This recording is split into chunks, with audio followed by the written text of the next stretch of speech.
السلام علیکم ورحمۃ اللہ وبرکاتہ۔ سبق نمبر 2 ہے اور سبق نمبر 2 میں ہم پڑھیں گے لحن، ٹھیک ہے۔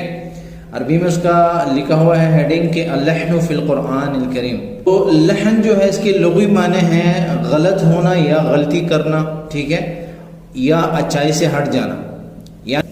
اب اصطلاحی معنی جو ہے وہ ہے قرآن کریم کو تجوید کے خلاف پڑھنا یعنی غلط پڑھنا، یعنی قرآن کریم کے جو الفاظ ہیں، جو حروف ہیں، جو جملے ہیں، قرآن کا جو بھی مقصد ہے وہ حاصل نہیں ہوگا اگر ہم اس کو غلط پڑھیں گے۔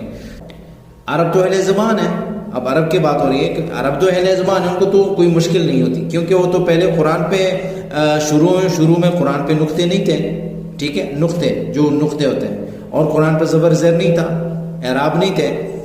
اب اعراب لگا کر اور نقطے لگا کر قرآن میں کوئی نئی چیز نہیں آئی، قرآن کے الفاظ